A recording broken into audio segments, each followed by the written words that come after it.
All right, we are live on the Coach Eli television network. Welcome to Navigating the Modern World with Coach Eli.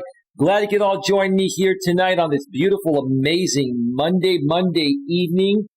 It is Monday, September 27th, 2021. If you're here watching live, welcome to the show. If you're watching on the replay later tonight or down the road, stick around because there's going to be lots of tremendous replay value as there always is on most of my live streams. I have another great topic here for you folks tonight regarding exercising and staying motivated, to exercise regularly. I'll get into that in just a little bit. But before we get to all of that, first of all, let me make sure that the YouTube notification has gone out. And it absolutely has. Let me also check out the back end of YouTube and make sure it's rolling smoothly. It is. We also simulcast on Facebook and D Live, and looks like Facebook is rolling smoothly. There's one person on Facebook. Welcome to the show. And D Live is rolling very well. And let me just see real quick what's going on Facebook in the private group that we have going on behind the scenes. Okay. All right. Yeah, I got all your messages to the folks behind the scenes, and it's all good. It's all good. All right. So let me get right to it tonight because I only plan on being on for about an hour and a half or so at the most. I have a very interesting topic here. We're going to get right to it. The topic is what motivates people to exercise regularly and how this will fix your life. One more time. What motivates people to exercise regularly and how this will fix your life? Well, before I get into this Reddit posting that I'm going to be sharing with you folks tonight that inspired this topic, let me share my thoughts about the importance of exercise and exercising regularly. And I mean every day, if not at least every other day, or if not at least 4 to 5 times per week. If you're not exercising at least 4 or 5 times per week, your life will be affected in more ways than just the weight you will gain. Let me make that very clear.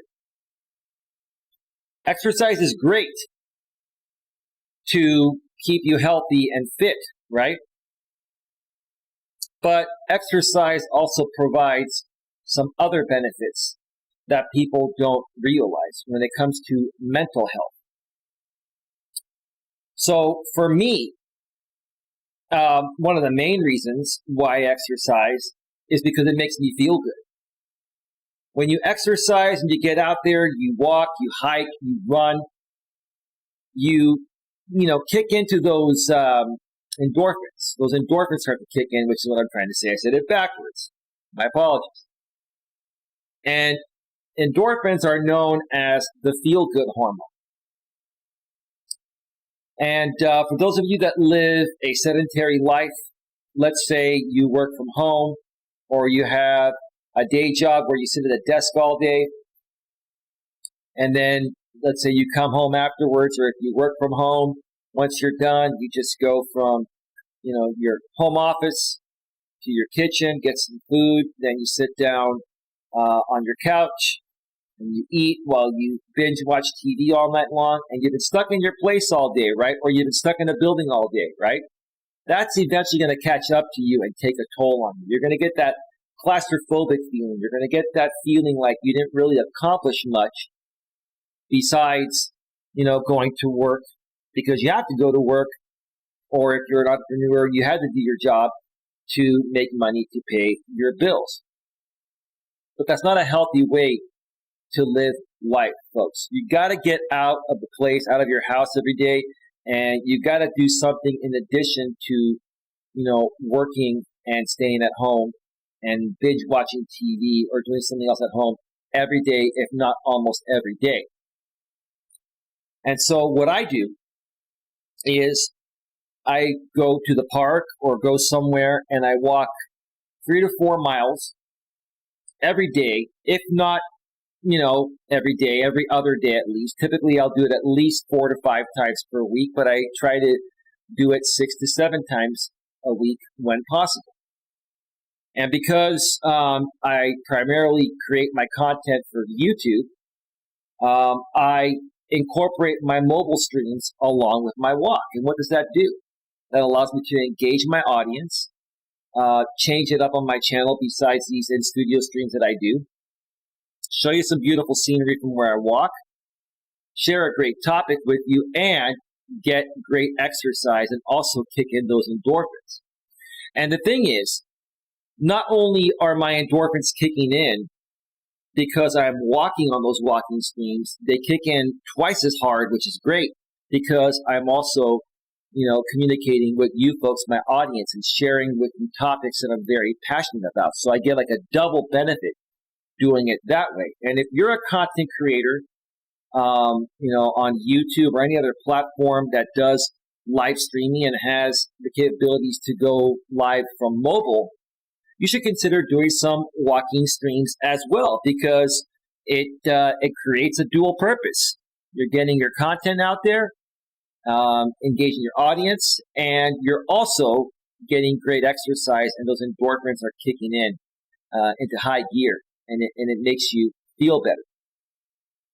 And part of being healthy is not just your physical health, it's your mental health and your emotional health. And when you get out there and exercise, you are burning calories, right? And you are going to stay fit if you're already fit, or you're going to get fit if you aren't, right?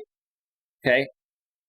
So that's a great part of it. In addition to that, it plays a huge role in your mental health and your emotional health. And I'm going to get more into that as we get into this Reddit posting here. So without further ado, let me see here real quick.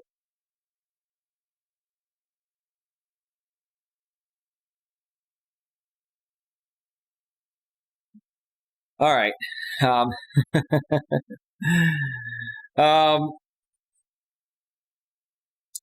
Never mind.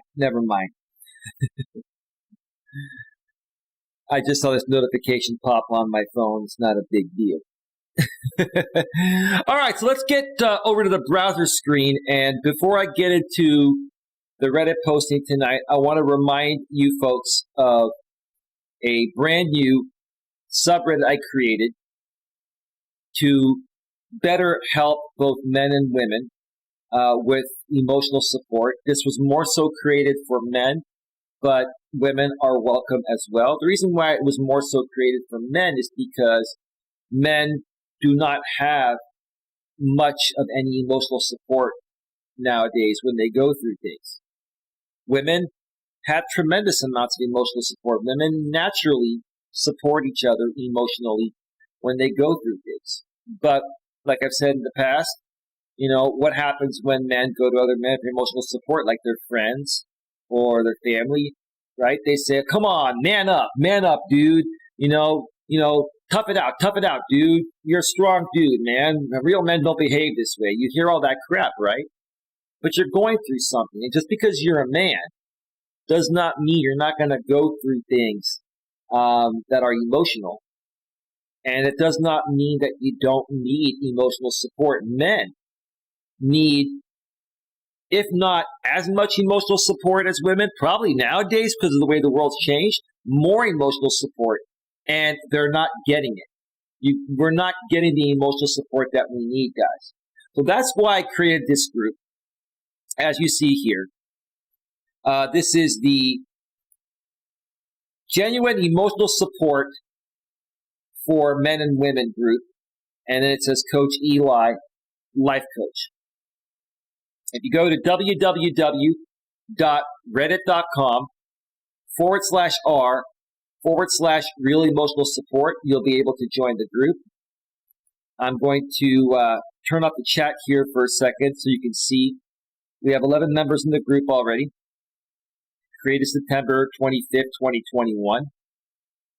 You can join the group, and then you can start posting whatever you want to post. We can talk about anything in this group. Some of the topics that I've suggested in the community topics section: relationship advice, men's health, women's health, U.S. politics, entrepreneurship, plus 6 more, careers, self-employment, self-help, politics, dating, and business, economics, and finance. Those are some of the key topics that we can discuss in this group. And we can pretty much talk about anything and everything, because I'm a life coach, and you know what? I help people with all aspects of their life, whether it's on a business or personal level, a professional or personal level. And every single thing in life that we deal with, right, or we encounter, right, is going to involve emotions. If it's going well, it's going to involve positive, amazing, happy emotions. If it doesn't go well, it's gonna involve, negative, depressing emotions, right? And we all go through those depressing moments of anxiety. Even if we're not clinically diagnosed with anxiety or depression, we all go through moments or periods, regarding, those aspects. And those are the times where we need support. And when it comes to men, we have nowhere to go when we go through those moments or periods, right? Because like I said, when we go to people for help, they tell us, man up. You're a man, dude. You're acting like a woman, right? That's what we hear, right? But that's not going to resolve the underlying issue. That's going to force us guys to keep those emotions bottled in. And then the next time something comes up, we're going to bottle in those emotions again and again and again and again. And after bottling up our emotions, regarding several events that we needed emotional support on and didn't get, we end up blowing up at a certain point, right? Like a volcano, right? It builds up like a volcano. I want to prevent as many men and women, but more so men, because men aren't getting much of any support like women get when it comes to emotions. I want to help as many men and women prevent from blowing up by coming to this subreddit, which is r/really emotional support, and asking any questions regarding anything business or personal related, sharing your stories, sharing with us what you're going through, and allowing us to help you. When I say us, primarily it's me. I'm Coach Eli, Elias Melas. I also have a great group of moderators that help me moderate my YouTube channel that are very well versed in these topics. And they're great support people as well. Between myself, primarily, and my group of moderators, we want to help as many people as possible, work through those rough emotional times, so that way you can move forward and be healthy and happy and accomplish whatever it is that your heart or heart's desire at a business and personal level. So please join the group at reddit.com/r/really emotional support, and read the rules. I'm going to be adding more rules as time goes on. Right now, I have just one rule listed. You can see it right there. Give me just a second here. Okay, we're still good on the chat. On the far right, you'll see it there. It says, number 1, no trolling, /no attacking, /no hate. There will be no trolling allowed in this group. Additionally, no hate will be allowed. All postings need to be created in the most professional, respectful, and mature ways. This is a zero tolerance policy. And I mean zero tolerance. The first time you violate this rule will result in being permanently banned. This is an emotional support group to uplift people, not to put them in a worse state than before joining this group. Take it very seriously, folks. Okay? This is a safe place for people to come. I want this to be a safe place for people to come and share their feelings and share what they're struggling with. And I want people to truly get the help that they so desperately need, especially the men that are getting very little, if any, emotional support, right? And even for some women, yes, you get more emotional support than men, typically through other women. But there are some women that don't get as much emotional support. You can come over here and we'll help you through whatever it is you need help getting through. And just know, like I said, we're going to be moderating this very closely, very carefully. No one will be attacked. If anybody attacks anyone, once we notice it, one of the moderators or myself will ban those people immediately, and we will, forward our sincerest apologies to the people that were attacked.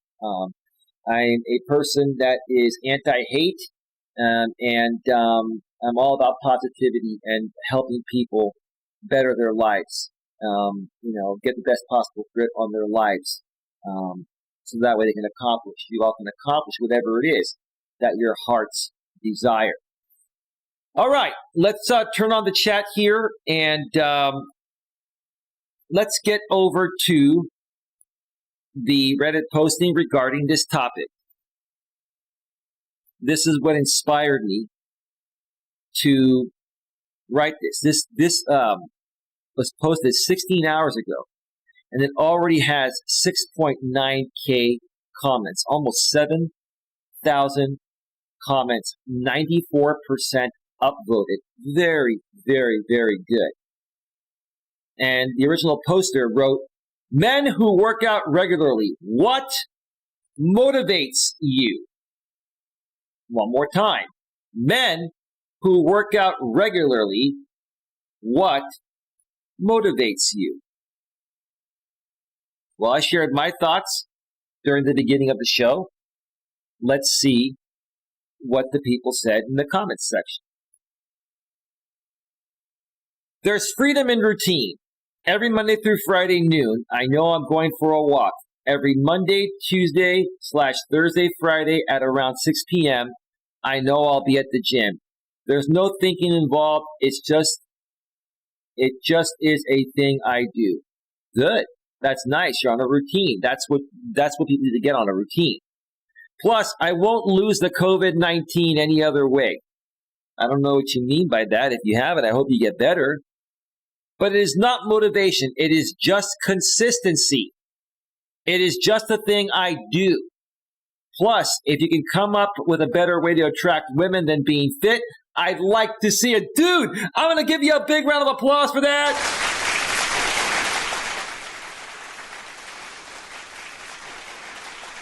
This guy,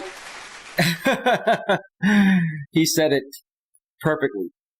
Plus, if you can come up with a better way to attract women than being fit, I'd like to see it.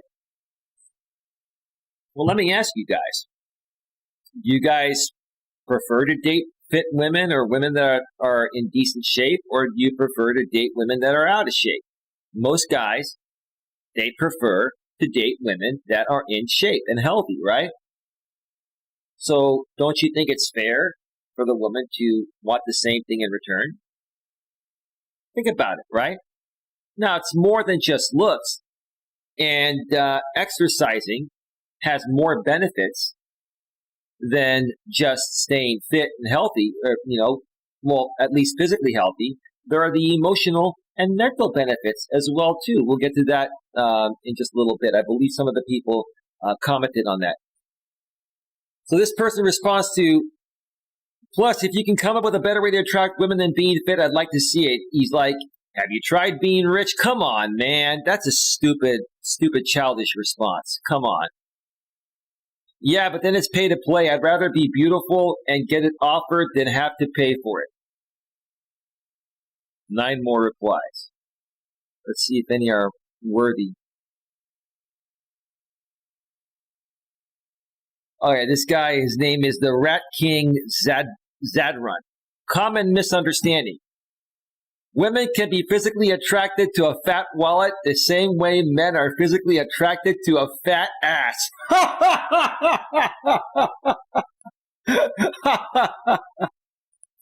That's pretty funny. Hey, Claudia, how you doing? Claudia's watching over on Facebook. How you been? How you been? Welcome to the show. All right. Power is attractive and money is power. I think you guys are overdoing the power and money thing. How about just be yourself, right?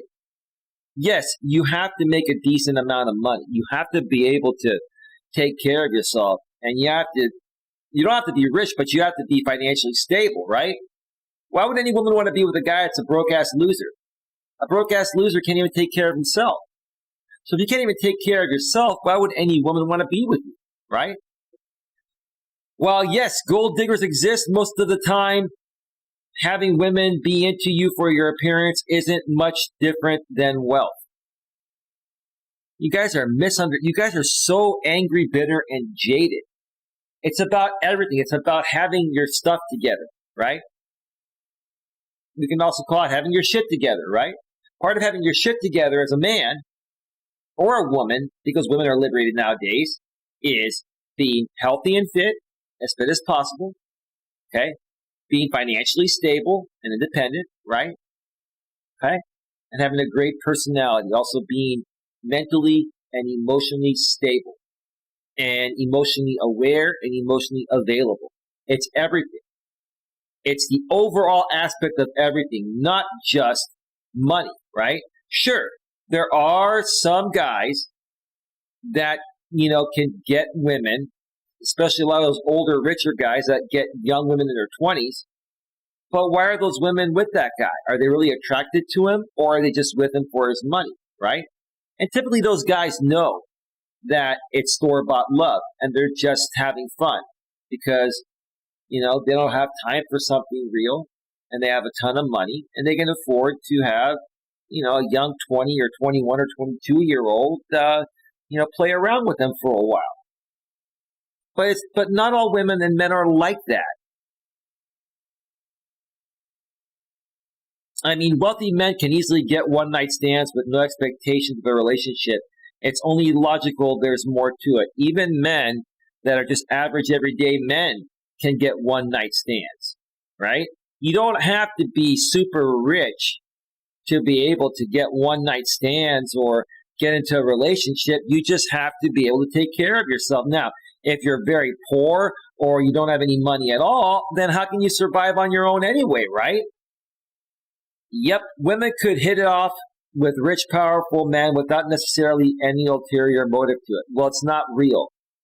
If you guys are looking for a genuine, real, emotionally and mentally bonding relationship, and a relationship where you're both truly physically attracted to each other along with the mental and emotional, that's different than what you're talking about here. You'll get offered for having the ability to pay, not necessarily pay for the services themselves, but I get your point. Can you explain the point? Well, honestly, it is cheaper to pay for it in the long run. Okay, I can understand why you guys are saying that. But honestly, it's not real. You pay for it, it's not real. And it's not legal in most areas to pay for it anyway, right? But some people still do it.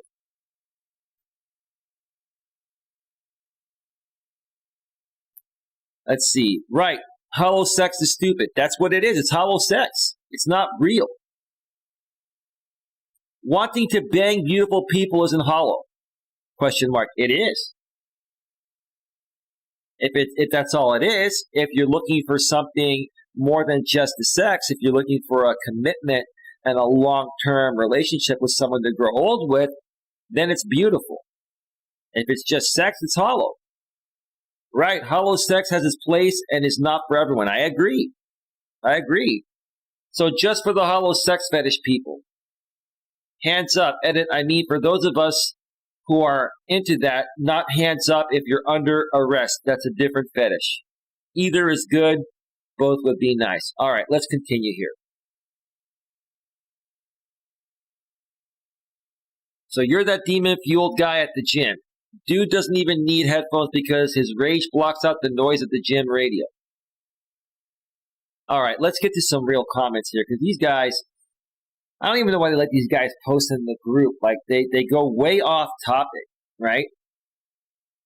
These guys are kind of like trolls, in my opinion. Anyway, let me check the chat real quick.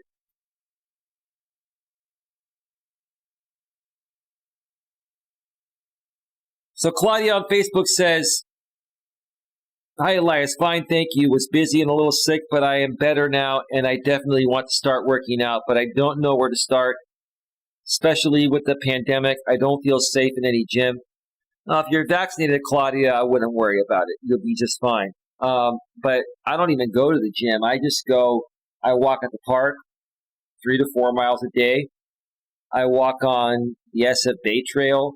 There are trails around your area in the Sacramento area, plenty of them. Get out on those trails and just walk. Take your dog, walk 3 to 4 miles a day, and that's good enough. But if you like going to the gym, I wouldn't let the pandemic get in the way. I mean, we now have, I believe, 55, almost 56% of the U.S. fully vaccinated, and we're getting there.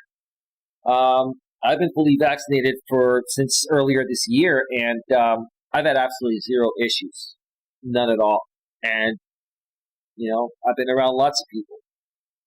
Now, in my county, we're required to wear masks for the time being right now, so that may help. But even when they allowed us to take off masks for a while before they changed it back in our county for fully vaccinated people, not a big deal. But it's up to you. Everyone's different, Claudia. Everyone's different. Some people are a little more paranoid than others. I just like to take a few more risks because I feel if there's no risk, there's no reward.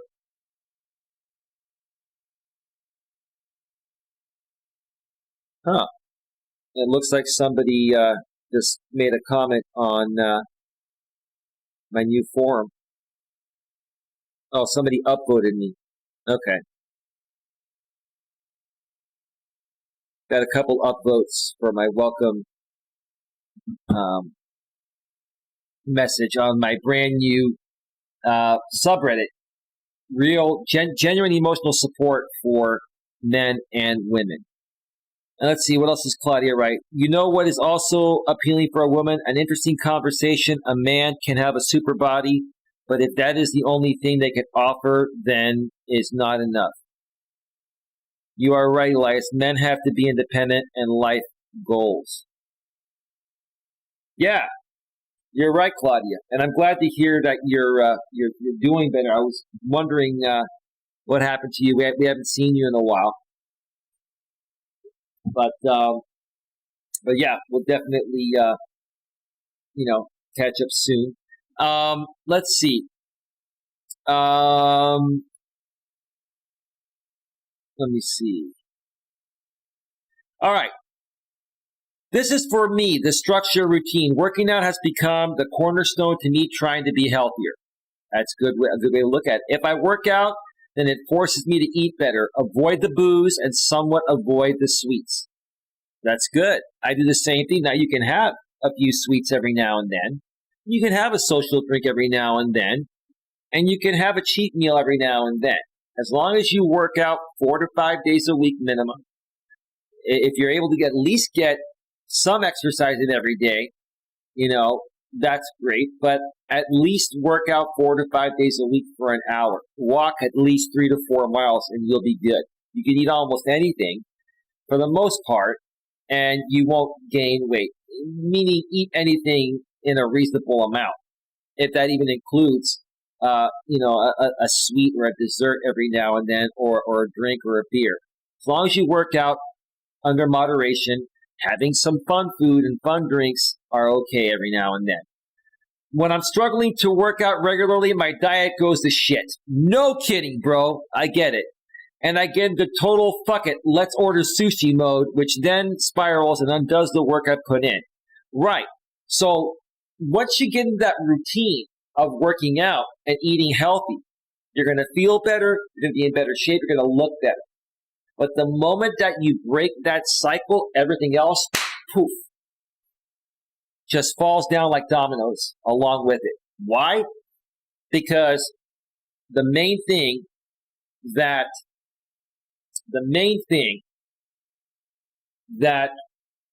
working out does, exercising does, that people don't realize is it kicks your endorphins into high gear. That's the feel-good hormone.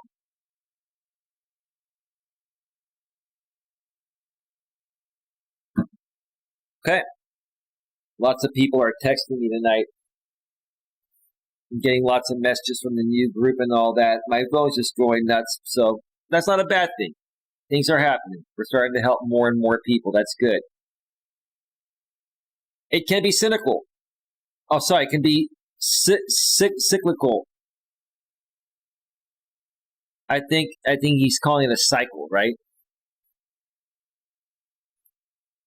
Cyclical. But once you cross that threshold from forcing yourself to work out to it being expected and even gasp, enjoy, that's a great feeling. Right. You work hard. Maybe you run a couple miles and you're feeling like you're going to die, right? You have that feeling like, oh my gosh, I can't wait for this to end. I'm getting so tired. But you push yourself and you do the 2-mile run, right? And afterwards, you're almost out of breath, like the gas, like you said, right? And that's a great feeling because you're burning a lot of calories. You're kicking in those endorphins and you feel like you accomplished something. Like it makes you feel not only physically healthier, mentally and emotionally healthier. You're mentally clearer after working out, and you're emotionally healthier after working out on top of being physically healthier, right? Great benefits. Edit, sorry. Fellow sushi fans, sushi was just the first takeout food I thought of. All said, it is probably one of the better options, but spicy mayo is too good, and they sell dumplings there. I can't be gorging on multiple sushi rolls multiple nights a week. Chinese, pizza, and Mexican are far worse diet-wise. That's the worst stuff you can put in your system. Now, occasionally, you can have some of that food, right? Maybe you have a cheat meal once per week. But even if you're working out and you eat Chinese one night, pizza the next night, Mexican the next night, right? It's not the best diet to be on. Absolutely not.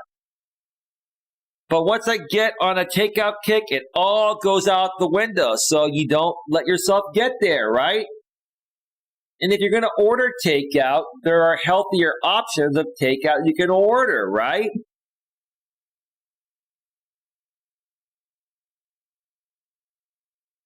Excellent. Excellent. Excellent. Let's see here. Me sitting here thinking sushi is the healthy option, just had a Burger King for lunch. It's okay to have a cheat meal every now and then, as long as you work out at least 4 to 5 times a week. Believe me, I can do much worse than sushi. Like when I call the Chinese place, they answer by name. And they ask if I want dumplings with my order again. The shame is real, but the problem isn't necessarily the sushi. It is the fact that I may or may not order out again in a few days if I'm not feeling working out and cooking something healthy at home. Okay? Yeah, here's the thing. If you're gonna eat a cheat meal on any particular day, my suggestion is to go and work out for at least an hour before that, because it's going to be kicking your metabolism into high gear, and your body is going to digest and process that food better, right? Okay. I've noticed no matter what I eat, I don't gain weight anymore because my job is very intense. That's because you're burning lots of calories, on your job. And then going to the gym, I swear I burn like 4K calories a day, which is great. Lost 70 pounds this year, haha. Well, if you were a little overweight, if you were 70 pounds overweight, that's great. If you were 30 pounds overweight and you lost 70 pounds, now you're underweight. That's just as bad, maybe worse. So if you need to lose the weight, that's great. And maybe this is a new job you just got with a lot of manual labor. Yeah, if you're in construction, like construction workers, you hardly see any construction workers that are out of shape. There are a few, but the majority of construction workers are in very good shape. Why? Because they're burning like, thousands of calories per day just on their job, right? And then if they go to the gym, they're burning more, right? But after working a manual labor job like that and burning all those calories, how in the world do you have the energy to go to the gym? Like working one of those jobs is like being at the gym all day. I commend it, man. Hey, the more exercise, the better. You can never get too much exercise. We are at 35 minutes, folks. We're going to take a break at the 45-minute mark, and then we're going to come back for another half hour or so, or 45 minutes, and continue going through some of these comments here. Same for me. It is more habit than anything at this point. Plus, it is where I socialize. Yeah, the gym is a great place to meet people, right? It's a great place to work out. But if you can't afford a gym membership or you don't like the gym environment, like I suggest going out on walking trails and hiking trails. Go to your local park. Okay, if you have a big park like I do, you can walk around your park. It's a mile and a quarter around my park. I do 4 laps. That's about 5 miles, right? 4 to 5 miles a day, right? Okay, and every area has some, nice walking trails with beautiful nature and scenery, or hiking trails. You don't have to go to the gym to get in shape and stay in shape. Now, if you want to build muscle and stuff like that and be like a bodybuilder, yes, then you're going to need to go to the gym or at least have some home weight system. But if you're just looking to get toned and trim, you can do that, at your local park, local walking path, hiking trail, or even at home, if you have a treadmill or whatever, right? Let's see. It might sound weird, but apart from really close old friends, I don't usually enjoy hanging out that much. Well, you're antisocial, man. You said the gym is where you socialize, but then you said you don't usually enjoy hanging out. That contradicts your statement on socializing. The places I exercise, gym, climbing wall, give me a context in which I can enjoy other people's company. Okay? All right. You're a very unique person. I think you're a woman.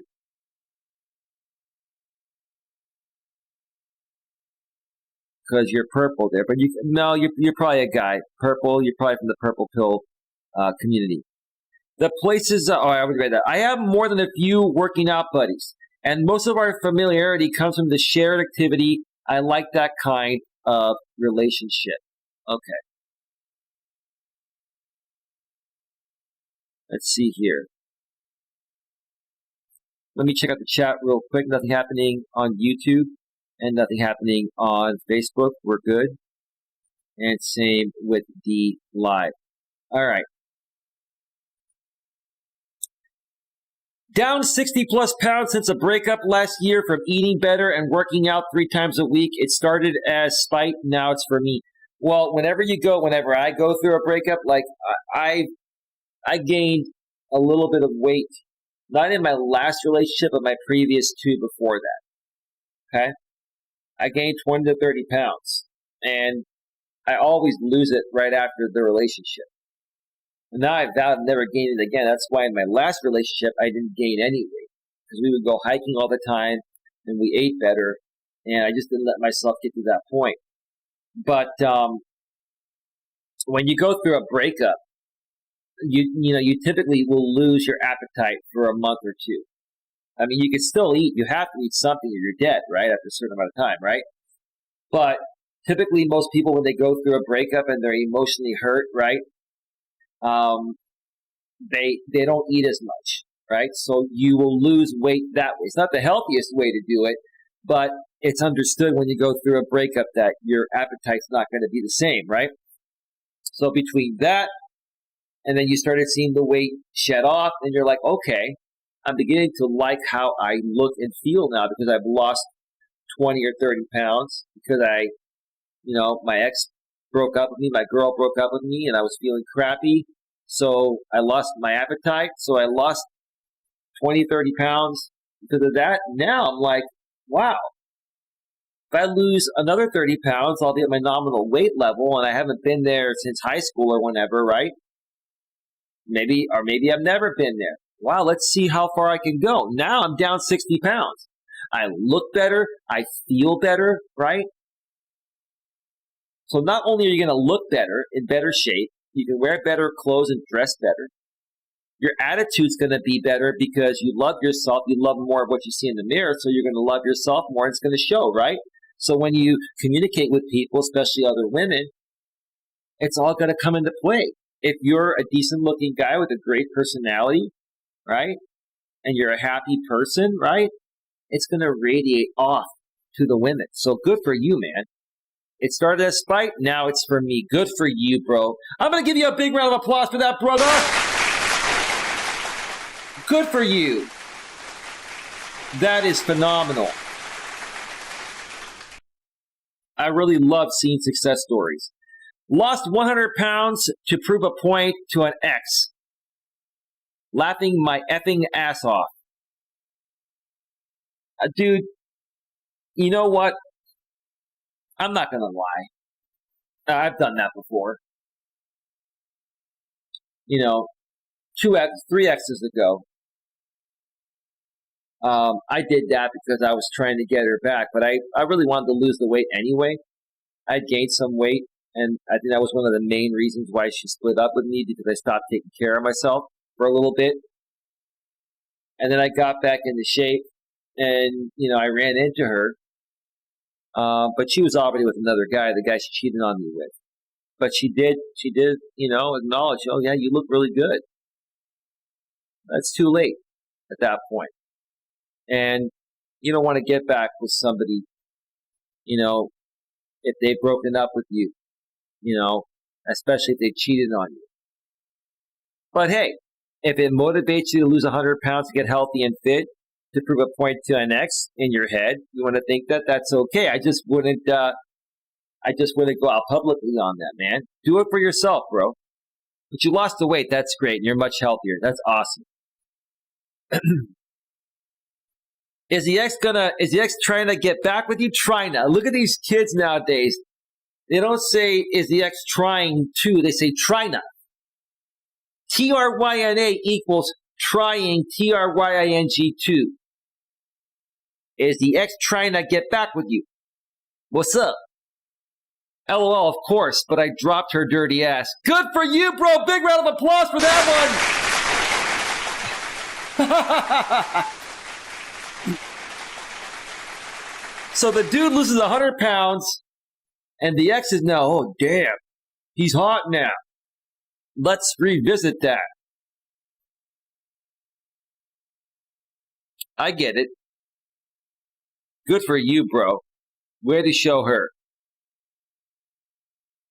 Why'd she get with you when you were 100 pounds heavier if she didn't like you being heavier in the first place? Was it your money? Now all of a sudden you lose 100 pounds and she wants you back, huh? That's interesting. Interesting. Someone once told me my anger fuels me. Might as well own it and put it to good use. Well, here's the thing. Turn your anger into positivity. Go to the gym. Go take a walk. Go take a hike. Whenever I'm feeling angry or upset or that claustrophobic feeling, which I haven't felt in a while because the last few weeks, 2-3 weeks, I'll tell you, things have just been going really well for me in many aspects of my life. And, now I got this great new moderator group on YouTube and this new Reddit forum, the Genuine Emotional Support Group for men and women, which you see right here. Let's go back to the other posting. And, I don't get, I'm not saying I used to get really, really angry, but, I work through a bunch of things. Even myself as a coach, I go through things, right? And yeah, we all have moments of anger, but it's how you channel that anger. You channel that anger into positivity, you get back on track and everything's great. Yeah, I like it. I like what he said there. Without spite for myself and guilt of doing what I actually want to do, I wouldn't get anything done. Spite and guilt are my primary motivators. I understand what you mean by that. Okay, whatever works for you. See, guys, you got to understand, guys and gals, you got to understand whatever works for you internally to do the right thing, do what you got to do. Okay? And and that may be how I look at it too. I mean, there are days when I don't go take my walk. Sometimes I've gone 2 days, rarely, but sometimes I've gone 2 days. When I go 2 days without taking a walk, I start feeling that spite and guilt. And I'm like, oh my God, if I don't get back out there tomorrow, I may not get back out there for a month, right? So I get what this guy is saying. Yeah, spite and guilt. Yeah, I don't know if that's the right way to look at it, but yes, for a lot of people, they are primary motivators. That's a very, very good point. Started this way for me, and then I just fell in love with the act of lifting itself. Good. When you start doing something and it starts making you feel better and you start getting results, you get addicted to the results and feeling better. That's a great thing to be addicted to. Wonderful. Wonderful. We are at 45 minutes. All right. Let me read one more, then I'm going to take a break here. Absolutely. But it is to spite myself. There's a voice inside me calling an out-of-shape, skinny, fat piece of shit, and every day I wake up trying to prove that voice wrong. When I work out, I feel like I get one over it. Also, my ex who used to say I had skinny arms. Okay. Whatever motivates you. Different people are motivated differently. As long as you're doing the right thing and heading in the right direction, right? And you're doing something honest and ethical, go for it. I like how these guys are thinking here. This is great. This has been really good.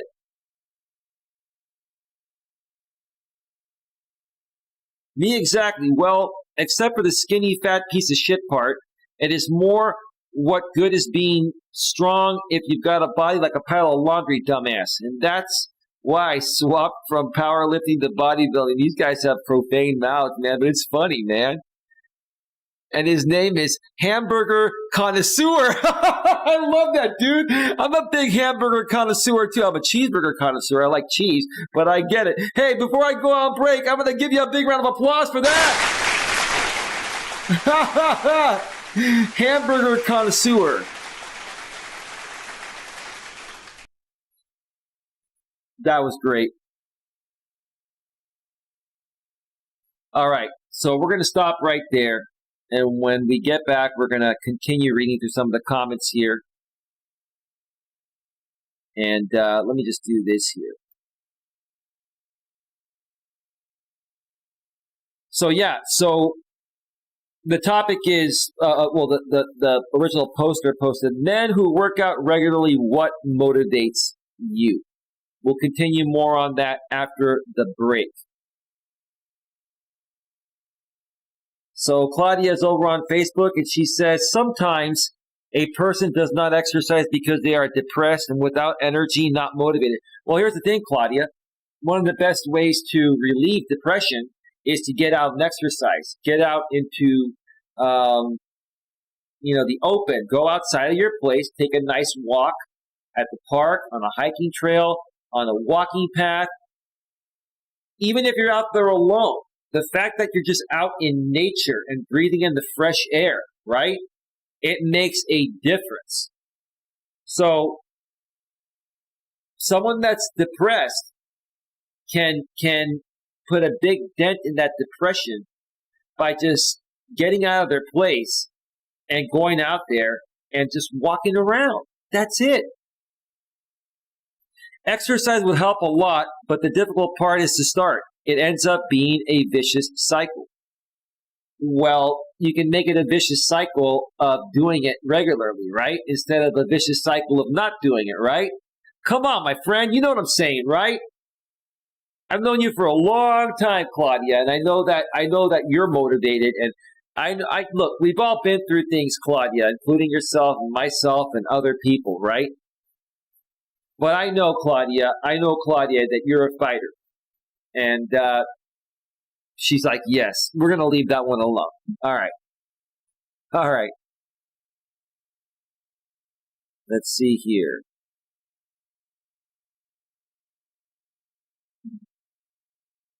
All right. Let's go back over to full screen. and cue up some royalty-free YouTube music and step away for a quick break. I love this background tonight. Do you folks like this background? I got this from my favorite background site, pixabay.com, where I can get royalty-free and copyright-free and free for commercial usage backgrounds. It's like this village. I can't remember exactly where it's at. I just think it's a beautiful background. What do you think? Anyway, I try to change them up regularly for you folks on my green screen here. But let's just cue up that music. Give me just 1 second. Everything's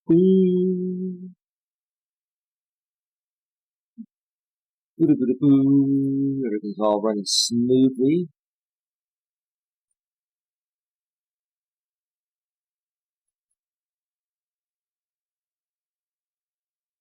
Let's see here.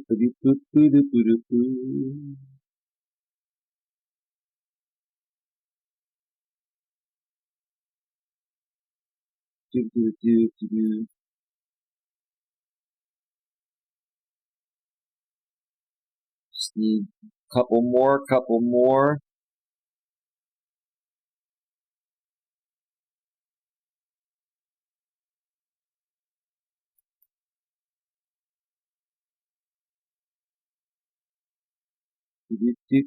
All right. Music is all queued up. I'm going to step away for about an 8 to 10 minute break or so. And when we come back, we'll continue reading the comments and I'll be sharing my feedback regarding this subreddit. Men who work out regularly, what motivates you? So stick around, round. We'll be right back.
Oh yeah, we're back.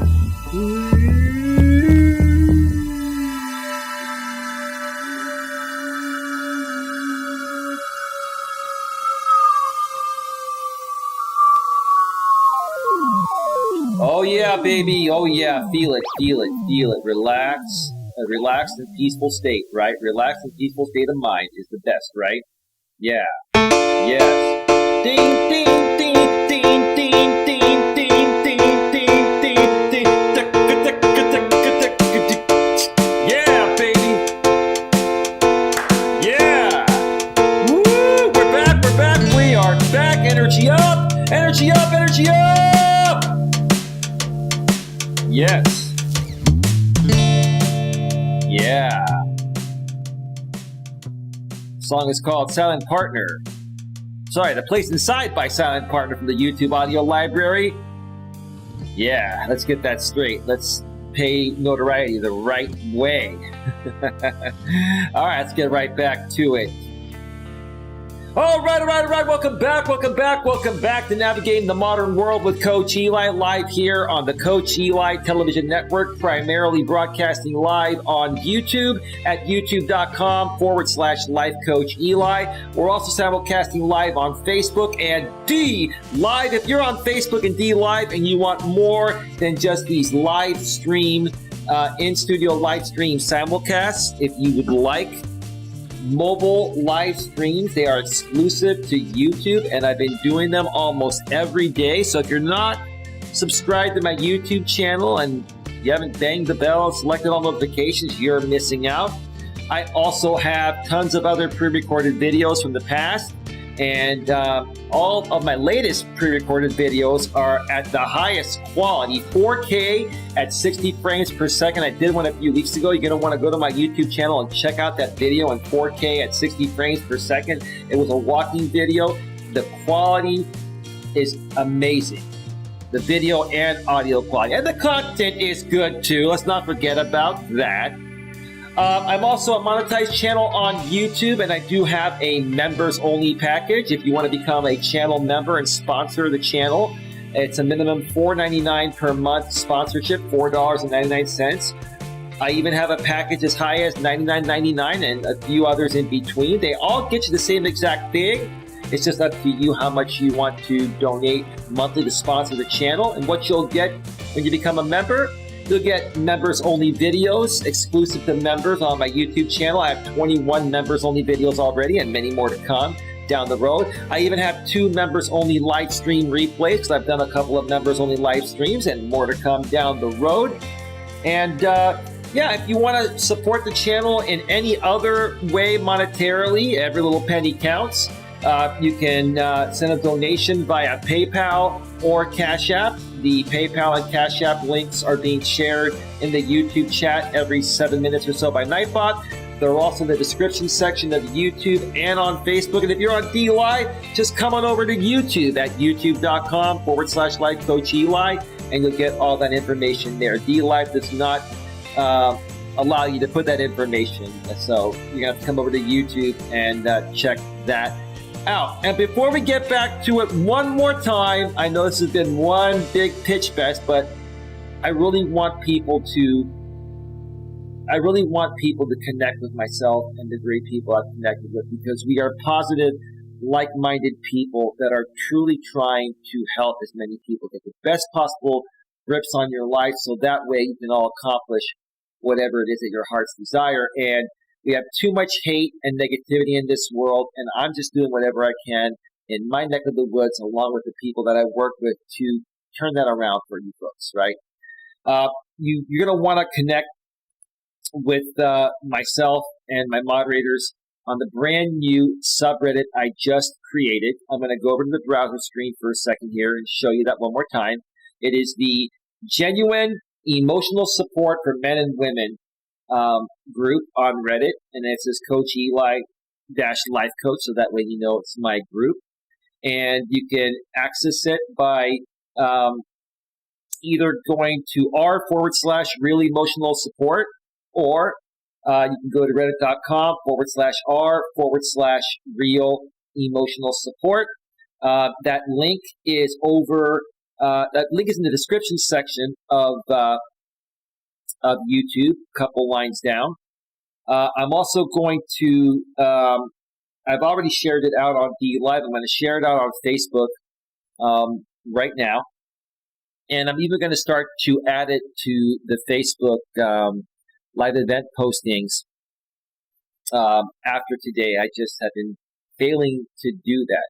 So join the group, read the rules. It's a safe place for both men and women to come share what you need help with. We all need emotional support, but for us men, we don't get much of it nowadays. I explained more about that during the first part of the show. Women do get a lot more emotional support, but hey, there are still some women that don't get enough of it. And regardless, we want women to participate in this forum, because I feel that men really need to learn how to communicate with women much better at an emotional level. So go back, check out the first part of the show where I shared more detail about this. Join the subreddit group, and let's get the conversation going and help as many people as possible. All right. So let's go back to full screen here for a second. All right. So tonight's topic: what motivates people to exercise regularly and how this will fix your life. One more time. What motivates people to exercise regularly and how this will fix your life. I'm just going to say this before I get back to that Reddit posting and continue reading some more of the comments and sharing my feedback. What motivates people to exercise regularly? Well, it's a difficult thing to do because we're all busy, we're all working, we all have many other things to do. But I will tell you what the number one thing that motivates me to do it, okay? What used to motivate me to do it was, staying in shape and looking as trim as possible as I get older, right? And my weight's fluctuated a little bit in between relationships, like I mentioned in the first part of the show, right? That's a big motivational thing because let's just face it, guys. For us guys out there, when we're in better shape and the better we take care of ourselves physically and we dress nice along with a great personality, the better, chance we're going to have of finding a good woman. When we're out of shape and we smell like crap and we dress like crap and we have a crappy attitude, no woman wants to talk with us, right? So that's what used to motivate me. But what motivates me now to do it is the fact that it just clears my, how do I say this the right way? It cleanses my heart and soul. It basically, the endorphins kick in and it just clears my mind and my emotions. It just allows me to just feel like I've escaped from all the craziness and it's just myself and smelling the fresh air and looking at the beautiful scenery and just moving my body around and just exuding that energy. When I stay stationary like I am right now, that's why I always move around like when I'm in my chair because I have a hard time sitting, right? But for this show, I have to sit. I need to, use the controls on the laptop, and I have my studio set up to, capture me best when I'm sitting. But I really don't like sitting, right?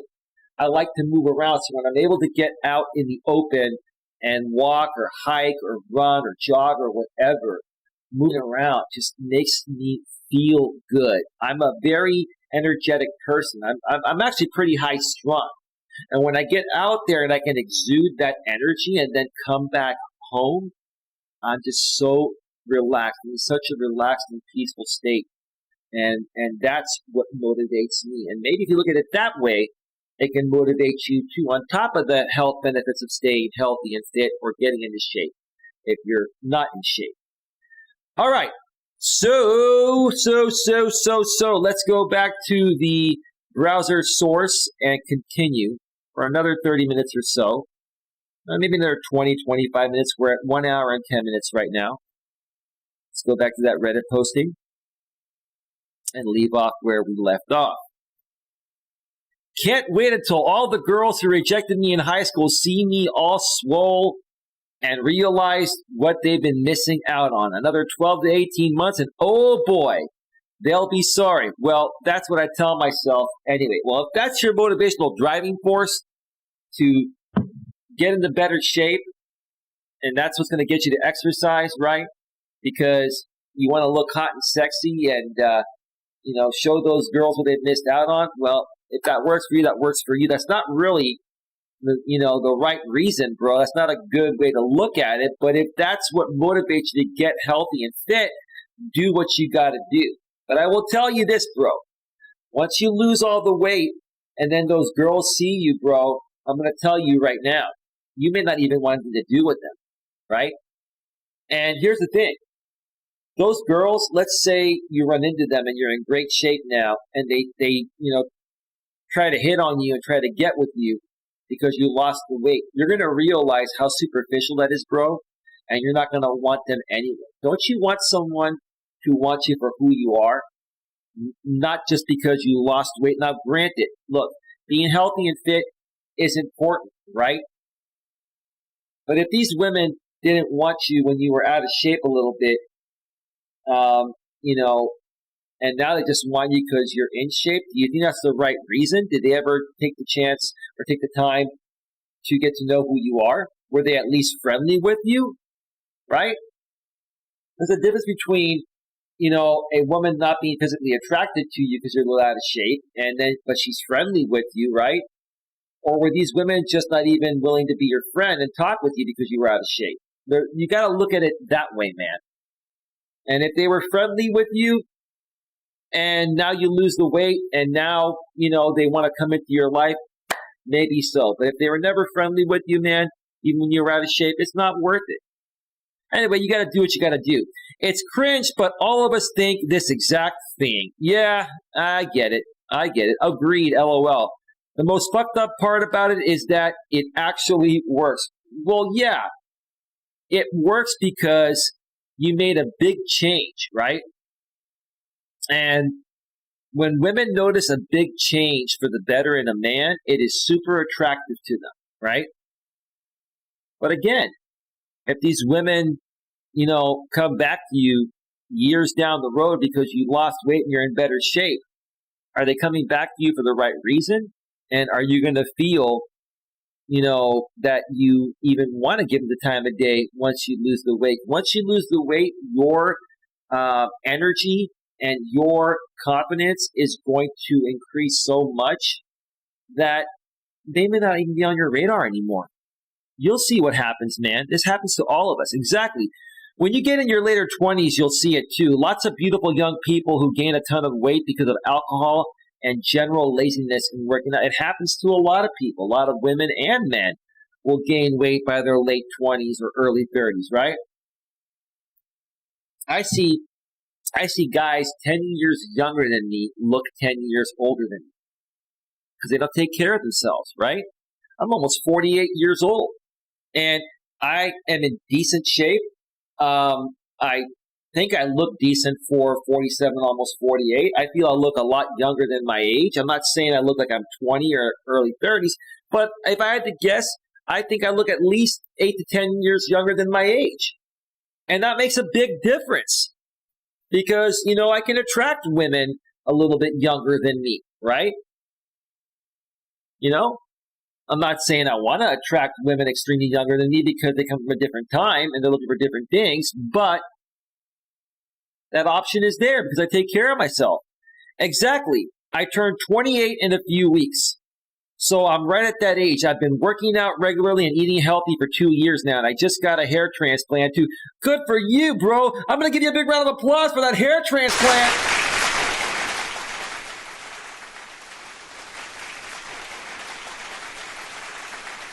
So I'll share a story now that I've never shared before, and people listening are going to be surprised when they hear this. And the trolls will have a field day with it, but I really don't care. I'm just an honest person.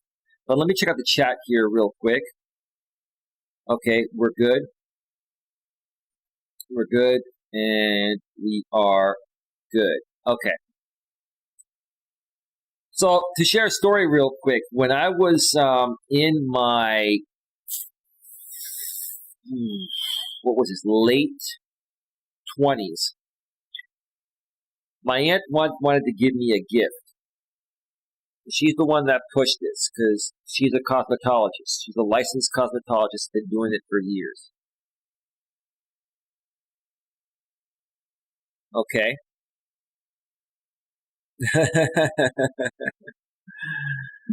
I'm getting some messages behind the scenes. I'm not going to read them because they'll throw me off. But it's all good. It's all good.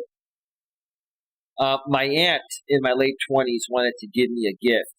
I think it was for a birthday or something.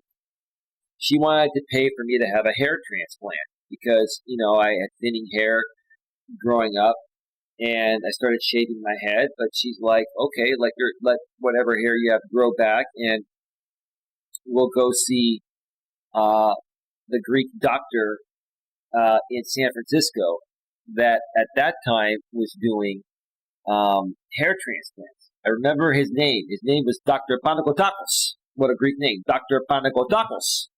Right? So I'm like, all right. I said, whatever. Let's see what can happen. My aunt wants to pay for me to have a transplant. They're not cheap.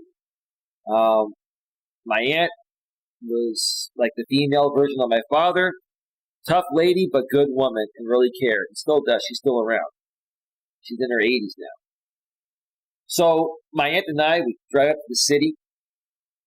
We go to see Dr. Panagotakos, and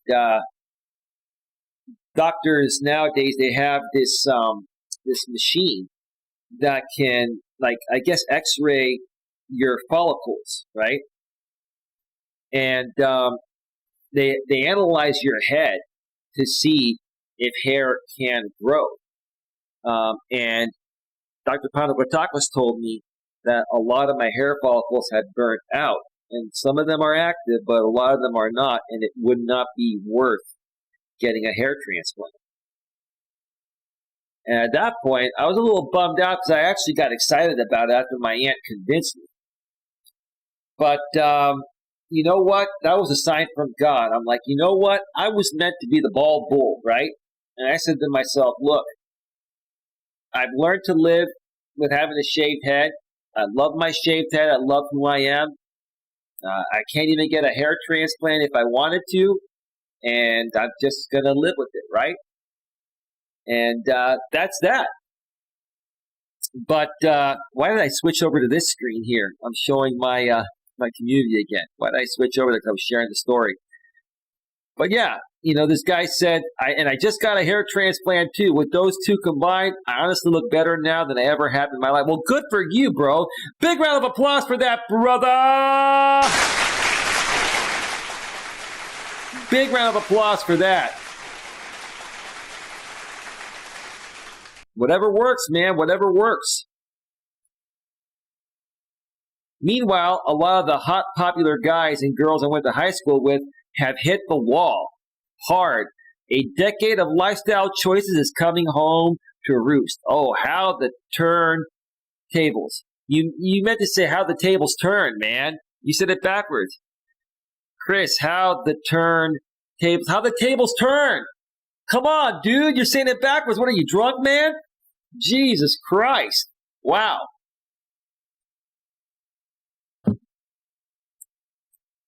Yeah, what happens with a lot of men and women, they have a lot of fun in their 20s. They go to college, they drink a lot, they party a lot.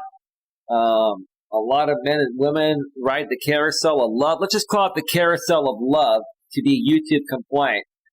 It's called the COCK carousel, but we want to be compliant here. They ride the carousel of love, they have fun, and then they get into their late 20s. And they've gained a bunch of weight, and they were more focused on their career than finding, a life partner. Now they've graduated college, they're in their career, they're out of shape, and they're trying to find a partner to have a family with before the biological clock expires. Yeah, I get it, dude. But, dude, you're 28 years old, you got your hair transplant, you're in good shape. You're probably making good money, dude. You're in your career, bro. And now, bro, you have the pick of the litter, brother. Congratulations, man. Way to turn things around, dude. It's a great way to turn the table, right? Oh, how the turntables. Oh, how the tables turn, bro. When you put it in that context. Come on, dude. 4 more replies. Stay with it. The older you get, the more rare it is to be that guy with nice glutes and a wedge-shaped upper torso. I'm 49. I'm that guy, and you can't be too. Dude, I'm almost 48. I'm like you. I'm going to give you a big round of applause just for being similar to me, bro. Nice. Nice, man. Wow. All right. That was a great comment. Look, 49-year-old guy takes care of himself. Probably looks like he's 39. That is phenomenal. A lot of guys his age look 69. Oh, shit. 29 here and in desperate need of a hair transplant. Thinking of going next year. How was your experience? Any advice? I just shared mine, and they're expensive, but I didn't even qualify for one. Dude, you can just shave your head. Believe it or not, there are a lot of women. There are a lot of women that love bald men. But here's the thing. Here's the secret. If you're a bald dude, all right, nothing wrong with going out being bald. You can wear it well, right? Grow a beard like I grow, right? And trim it nice like I trim mine. And at my age, you're going to have a little bit of gray, and you can leave the gray and have the distinguished look if you want. Or if you want to look younger, do what I do. Use Just for Men. It covers most of the gray, but not only that, it softens your beard, so when you're making out with that woman, it's not like the back of an abrasive sponge scraping her face, right? You take care of yourself, guys. Even if you shave your head, you grow a beard, use Just for Men. and you stay in shape, there are women out there that are very attracted to that. Now, there are some that aren't. Some women absolutely don't want to date a bald guy. I prefer a guy with hair. I've encountered that. But hey, they're lost. They're lost. The women that love the bald bull are going to enjoy the bald bull, right? And what they don't realize is the bald bull has something packing below the waist that they're missing out on, right? Oh, here's a good one. Shit, where do I even start? This guy's name is Bernard Brother 1993. Oh boy.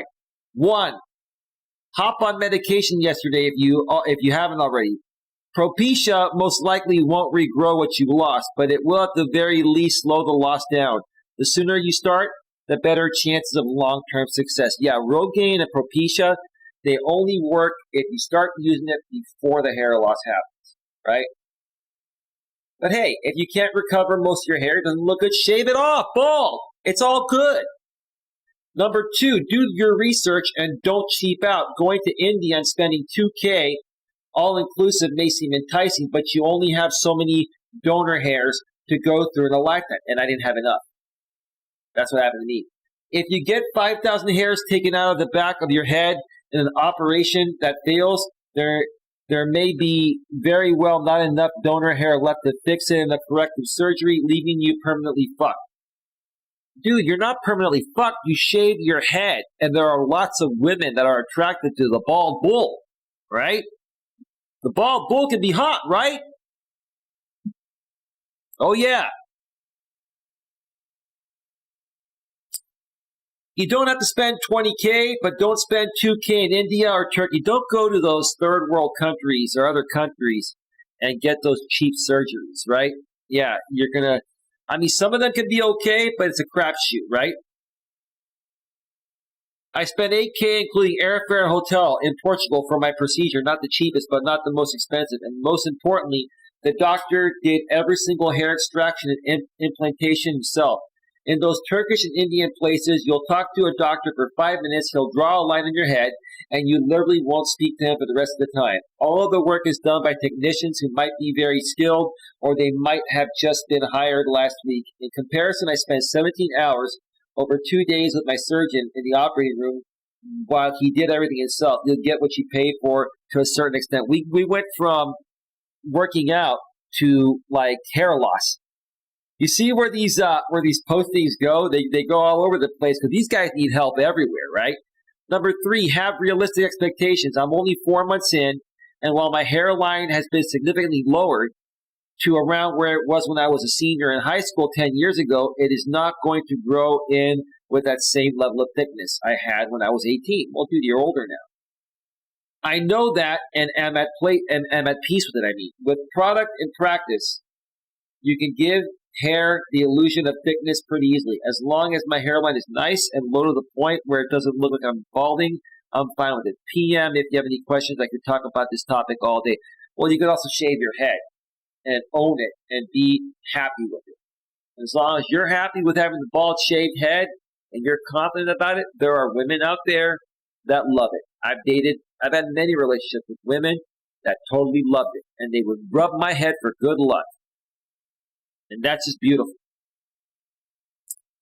Okay, we are at 1 hour and 26 minutes. Let's just read a few more here, and then we're going to wrap things up. It is just after midnight, 12:06 a.m. Eastern Time.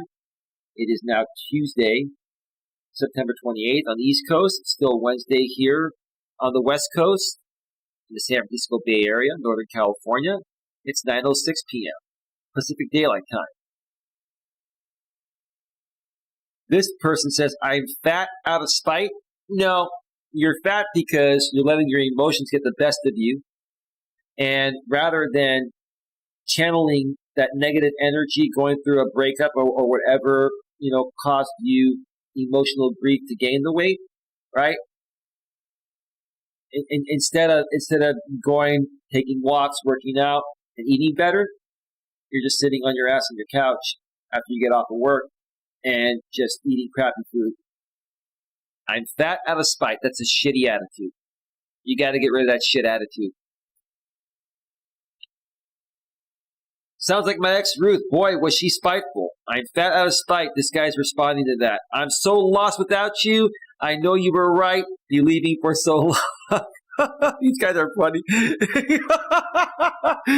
Got any depression to motivate you? To motivate me to sleep more. Yes, how did you know?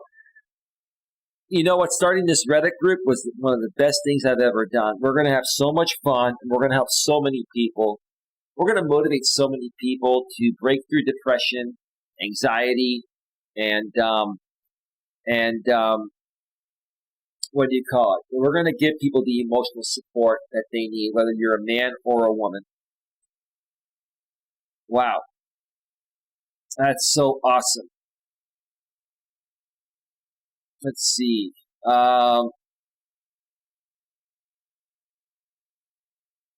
Let's see. Mine just tells me to stay in. Down 70 pounds so far. Been beating its ass almost every day. Not today, though. Just not a good day. But tomorrow will be at least. That's what I have to tell myself. I don't know. I'm ranting now. Didn't mean to make it this long. I stand with you. Maybe you should sit down. Wouldn't want anyone thinking you're trying to work out to appease their need for you to look good. Hey, at least you guys are being honest. Gonna go this distance and just lay down. LOL me on that one.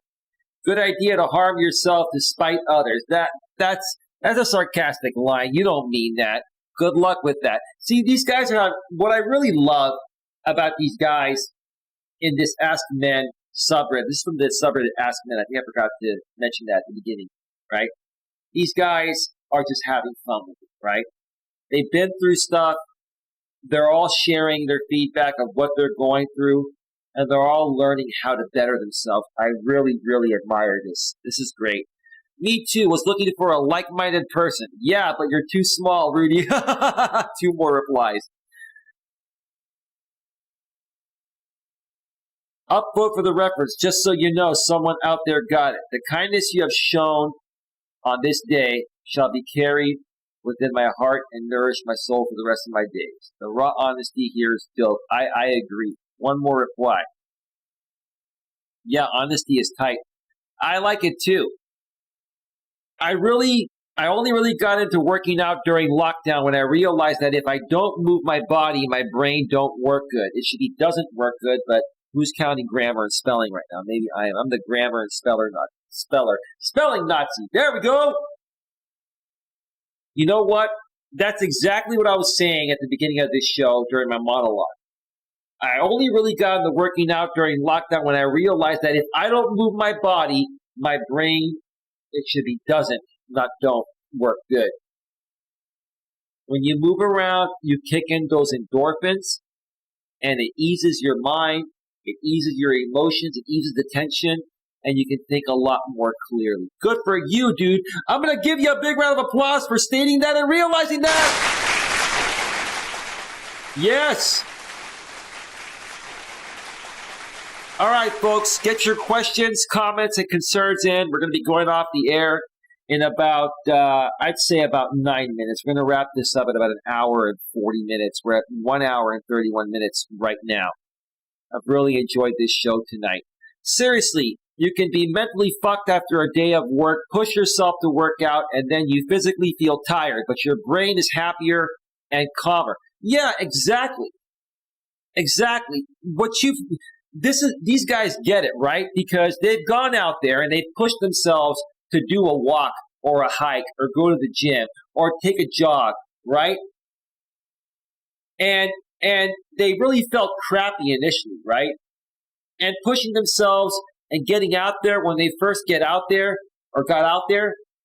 they felt like they wanted to give up, but they pushed through it, right? And then they did that 1 hour walk, jog, hike, run, whatever.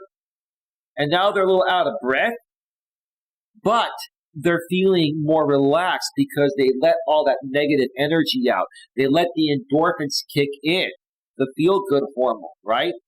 And your body feels looser. You have more mental clarity. Your emotions are relaxed and at ease, right? Good for you, bro, for realizing that.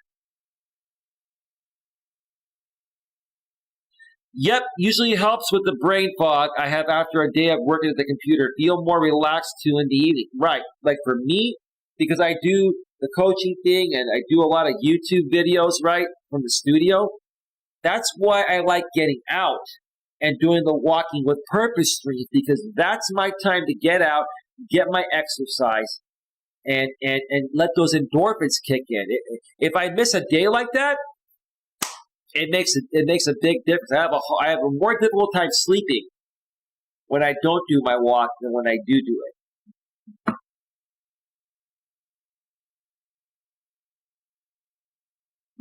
Okay. I'll be making a phone call after the show. Just got a text, and I'll be making a phone call after the show. Absolutely. All right. Let's see here.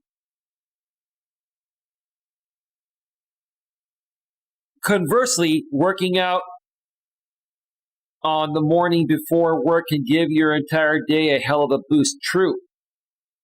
I think I mentioned that earlier on my walking stream as I was promoting this stream. A lot of people say they don't have time to work out. They go to work. By the time they get off of work, it gets dark. They have to cook dinner. They have to do all this. You can always work out before work. Get up an hour earlier than you normally would, and get out and do a walk around your neighborhood or at your park. It's early in the morning. It might still be a little bit dark, but there'll be enough light out, and there'll be cars out going to work, so it'll be safe. Get out there and do that 1 hour walk. It'll make a big difference in your workday and when you come home in the evening. You're going to feel like you accomplished something. The endorphins will be kicking in, and trust me, it's going to just be very beneficial to you mentally, emotionally, and physically as well, and even spiritually. I came here to say this. My mood and focus is on fleek after a morning workout. Release the endorphins. Right. Big round of applause for the endorphins. There you go. Finally, someone in this forum mentioned endorphins. Endorphins, right? Oh, yeah. Endorphins. We're going to read the definition.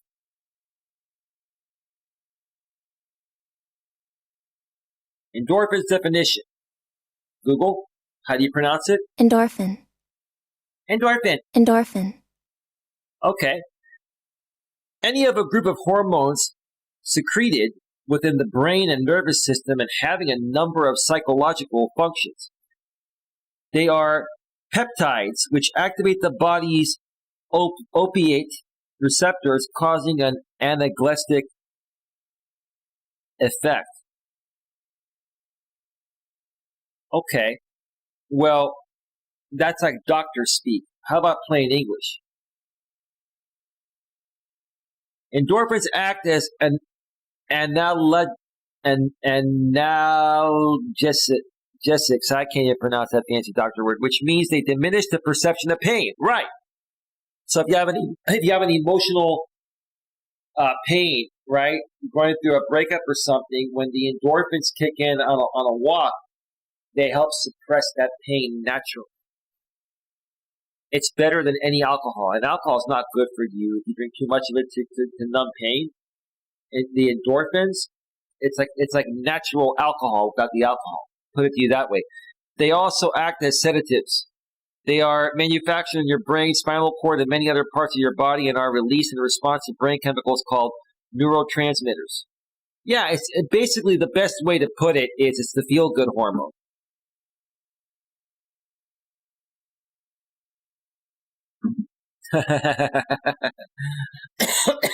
Anyway.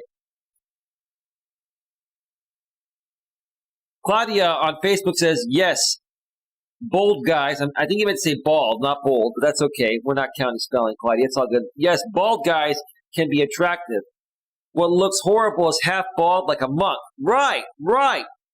Meditation or yoga are also good options. Yeah, I've seen some women that do yoga and only yoga, right?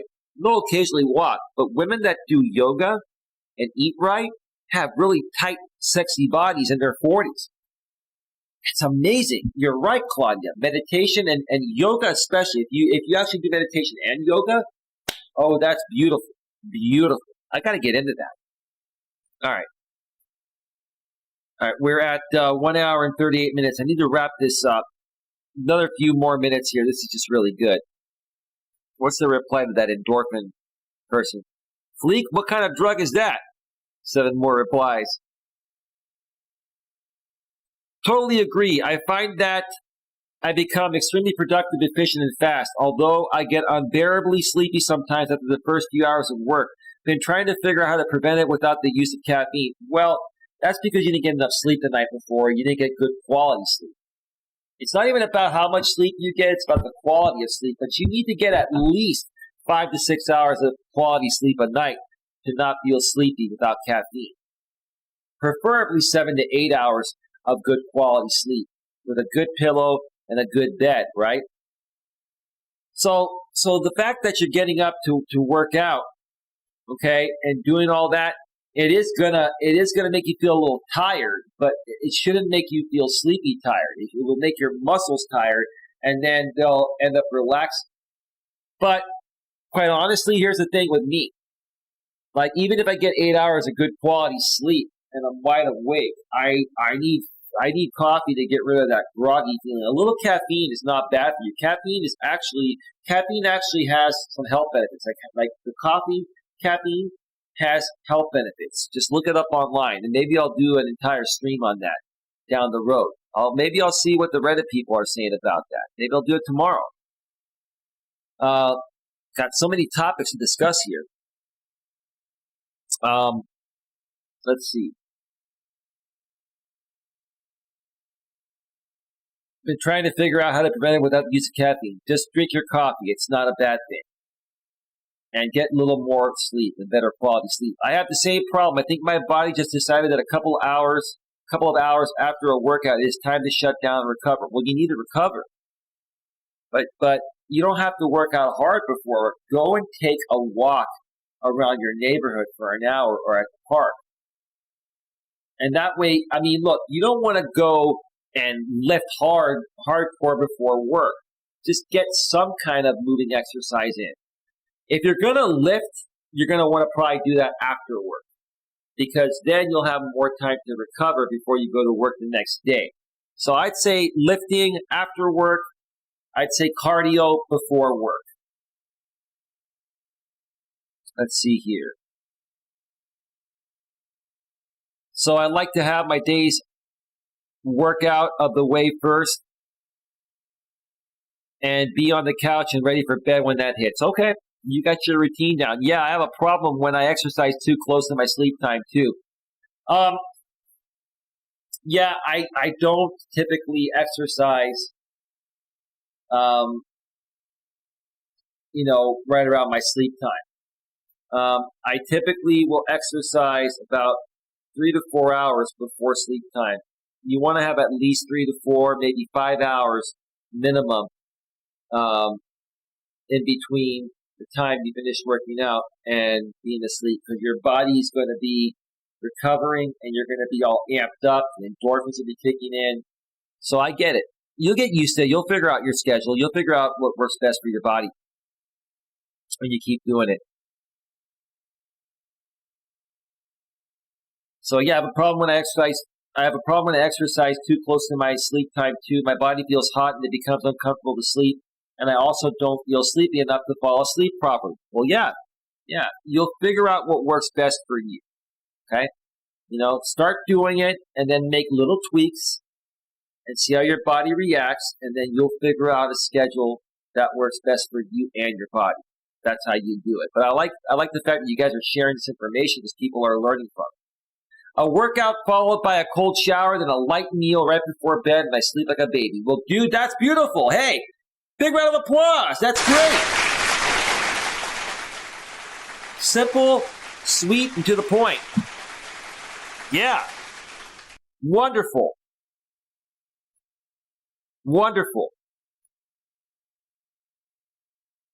Couple more here, then we're going off the air, folks. Get your questions, comments, concerns in the chat before we go off the air.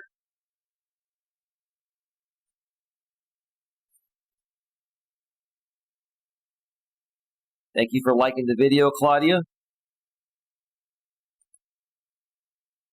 Just got those notifications on Facebook. All right. I've been ripping 20-minute naps during lunch. You also may just not be getting enough sleep at night. That's what it is. You're not getting enough sleep at night. I remember when I used to work for Costco, there were a few times every now and then I would take a little 20-minute nap out of my 30-minute lunch. And it was 100% because I only had a couple hours of sleep the night before. Get more sleep at night. That's the problem, but not exactly. I'm a light sleeper. I have trouble with REM deep sleep. I also clock at least 6 hours of sleep every night. Well, yeah, you gotta. There are lots of things you can do nowadays to get better sleep.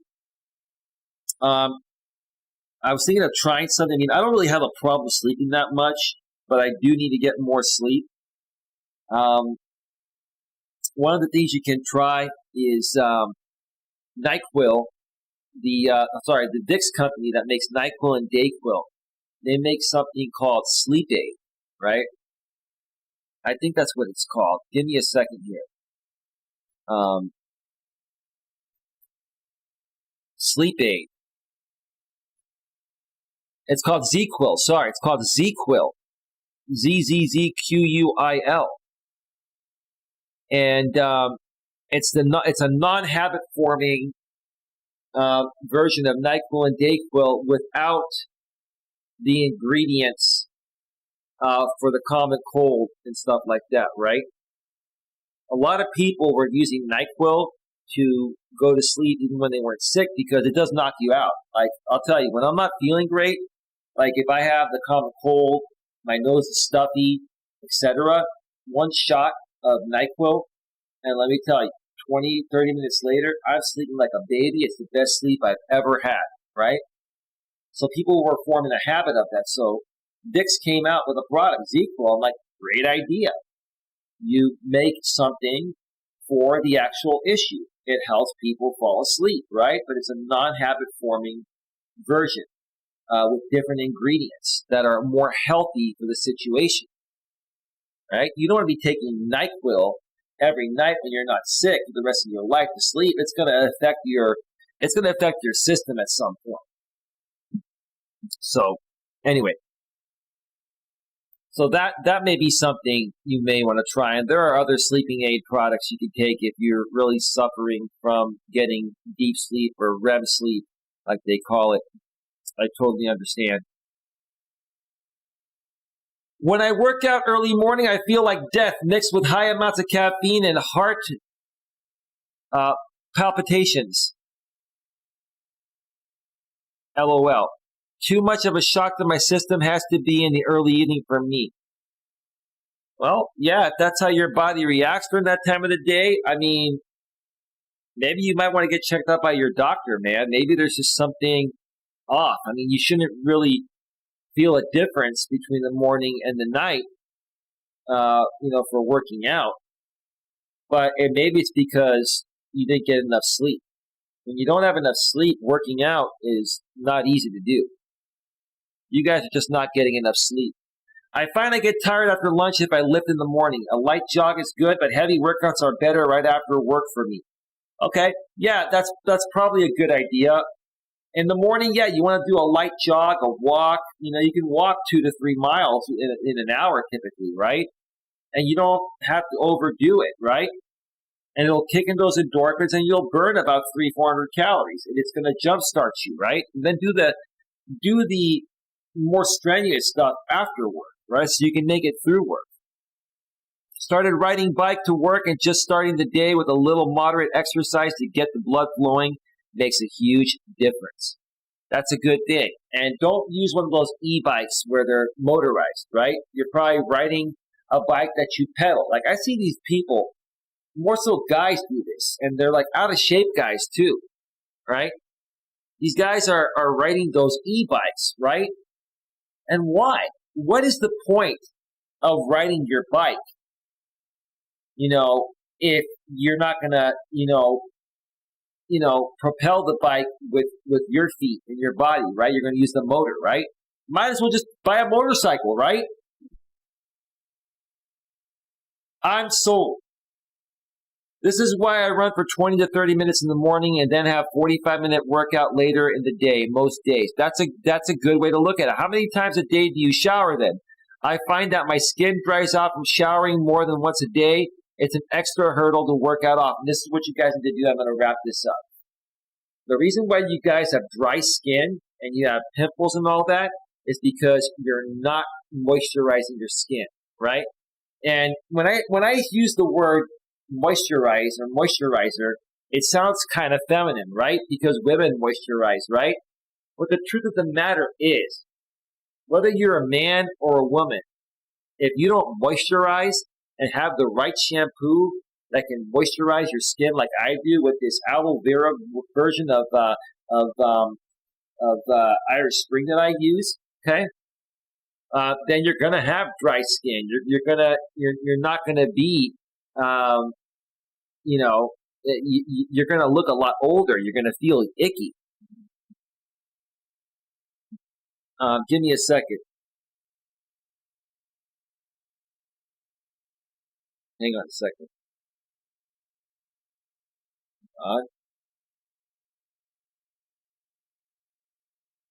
All right, so that's it. Nothing wrong with guys moisturizing.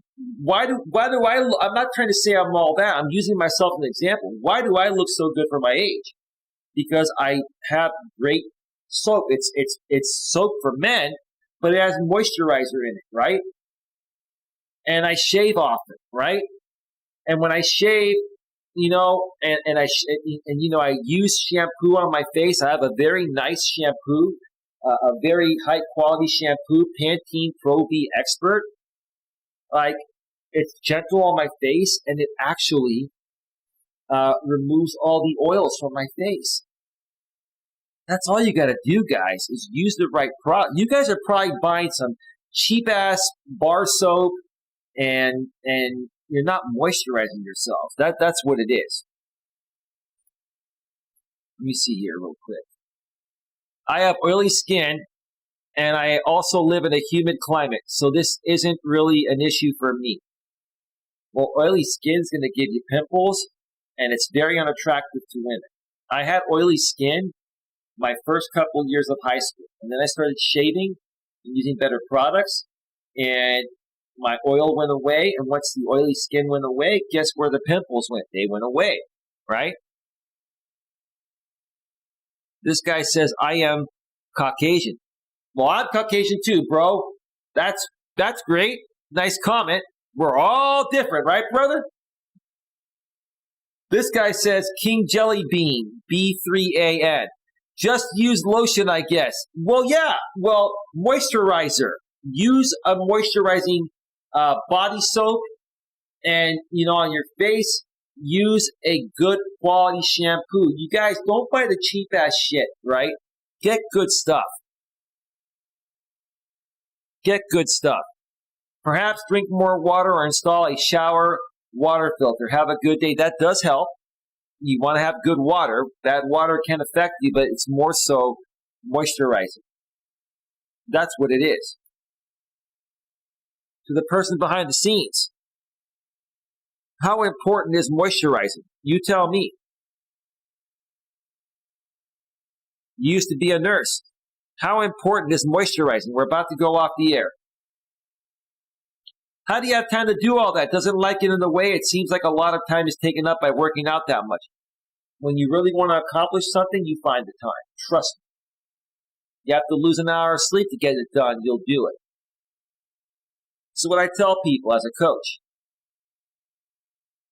when you make an excuse of not having enough time, that's an excuse. You can make the time and find the time if you really want to make anything happen. As someone who's in a constant brain fog, sounds like it's time for me to hit the gym. Shit. Bro, maybe that's what it takes. Or maybe this is what it took for you to realize, yeah, it's time to hit the gym. Right. Get to it, bro. It'll change your life. I only started running during lockdown. My memory is just so sharp now. Like, why do we teach? Is it either strong or smart? Must I say I feel way better too physically and mentally, and not both are great?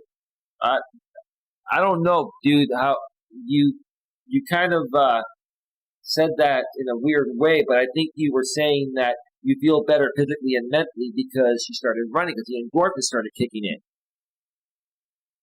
She goes, so important, just as important as drinking water. Drinking water and moisturizing. Your skin needs to be hydrated. If your skin is not hydrated with good moisturizer, you're going to have dry skin, maybe oily skin, and have pimples. Anyway. Yes, exercise increases BDNF. This is the last one I'm reading, which increases neuroplasticity and neurogenesis, creation of new brain cells, as well as protect existing neurons. Dude, are you like a nerd? This guy's name is Reddit Stonk69. The whole gym bros are stupid trope isn't actually accurate at all. Not that they can't be stupid, just that their brains should be working at optimal function in comparison to someone who doesn't exercise. Okay. Marketing for exercise is doing it a disservice, lower risk of developing heart disease in 40 years, which just isn't appealing to anyone who's young and lose weight, when it's really not a good way to lose weight if you aren't already dying. All right, dude, you kind of went off on a tangent there. It's amazing what moving your body does for a brain. Like, can I have a gym break for work? Right. I can't stop reading this stuff. Many of my previous jobs have offered free gym cards and 1 hour later start 1 day a week to exercise. I don't have it now and I really miss it. It's a hell of a motivator to get paid to go to the gym. Well, dude, you shouldn't have to get paid to go to the gym. You should go to the gym because you enjoy going there and it makes you feel better, right? And this guy says, I don't want to be fat. Same, I got in shape once, I ain't going back. Please get in shape twice. Shape to the second power. It's hip to be square. I wish I could play that Huey Lewis song. It's hip to be square, but I'll get a content ID claim to get demonetized. But you know what it is. All right. Oh, I got to read this one more. I lost 100 pounds down to normal weight, felt like $1 million, even took up running and was amazed by what my body could do. Push-ups galore and could even manage a few chin-ups for the first time in my whole life. Good for you, bro. Then I hurt my knee somehow, and now I'm a miserable fat bastard again. Well, that and doing a lot of cooking over a few years, don't lose it when you got it, kids. If you lost 100 pounds, listen, it's a lot of work. It takes a lot of work to lose 100 pounds. But it's easier to gain 100 pounds than to lose it, right? But still, to gain 100 pounds, dude, that's not going to happen overnight. That would take you a couple of years of eating like crap every day to gain 100 pounds, right? So I don't know what happened, dude. Even though, you hurt your knee, you could have, gotten yourself on a decent diet. But I think you started emotional eating when you hurt your knee. And because you couldn't get out there, you just kept on eating to numb the pain. Anyway, the journey from fat to fit really felt incredible. There was constantly more I could do, push-ups, climbing, east planks, pull-ups, etc. But you can still do it. Maybe avoid squatting and running if you have a fucked knee, but you can still do a lot, huh? Yeah, I believe there's an exercise called low-impact exercise. Let's get back to work, right? That's what I thought when I got into really good shape the first time, ended up becoming a chubster again, though. Once I get in shape this time, I won't go back, maybe. So many people, once they lose the weight, they feel they're, invincible to gaining it back. And listen, once you lose it, you put in a lot of effort into it. It's real easy to gain it back. Real easy. It does take some time, but it's a lot easier to gain it back than to lose it. Remember, 1 pound of fat is 3,500 calories. So if your body burns 2,000 calories per day and you eat 5,500 calories, you're eating 3,500 calories over your what your body burns. You're going to gain a pound of fat per day. In order to lose a pound of fat, you have to go the other way, 3,500 calories. So, for example, if your body burns 2,000 calories per day and you work out, and let's say you burn another 2,000 calories at the gym, that's 4,000 calories. Now, you haven't eaten yet, right?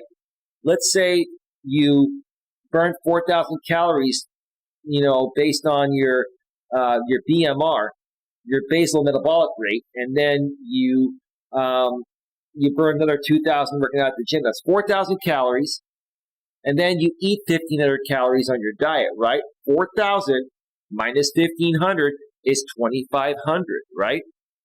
Remember, you need to go the opposite way, release 3,500 calories to lose 1 pound of fat. So basically, if you do this routine every day, you're going to expend 2,500 calories, and every day and a half or so, you're going to lose 1 pound of fat if you stick to that, right? But as you lose more weight, your body requires less calories to maintain your weight. So then it's even harder to lose weight. So yeah, once you lose it, keep it off because it's much easier to maintain it than to have to lose it again after you gain it. There you go. One more here. I can definitely relate. I still have those lazy months when I just can't bring myself to do anything. But whenever I do get motivation, I use it to go all in again. So my weight does look like a yo-yo. You spelled it like Hispanic style with the J, but it's silent, right? Yo-yo. But that's okay enough. E-N-O-U-T-H. It's E-N-O-U-G-H. Enough for me. This guy must be from Mexico or something. But I get what he's saying. I get it.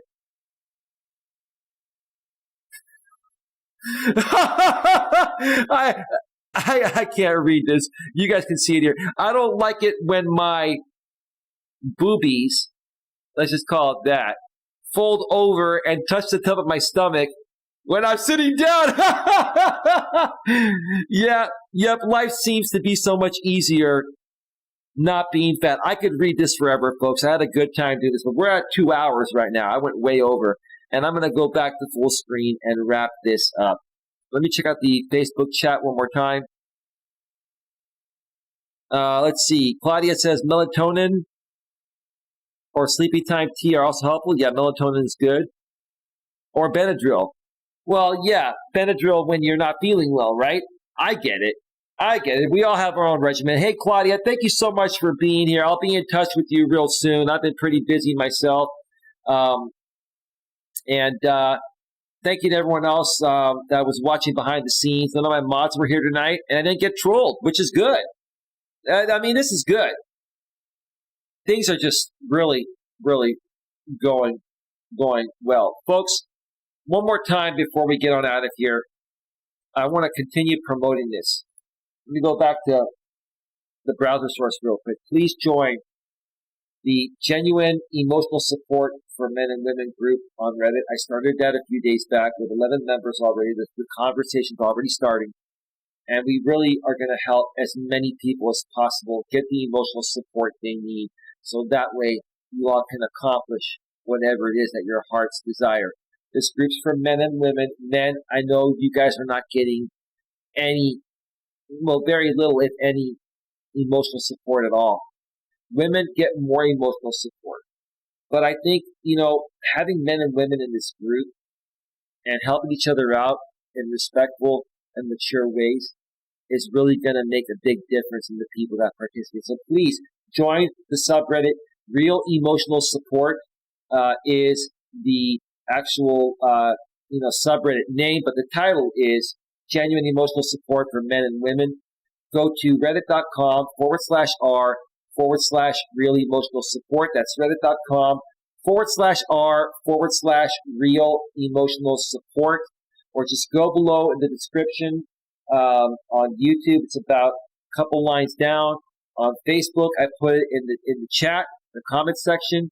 And from here on out, after the day, I will add it to the Facebook postings. And if you're on D Live, I've shared the link in the D Live chat. Let's go back over to full screen.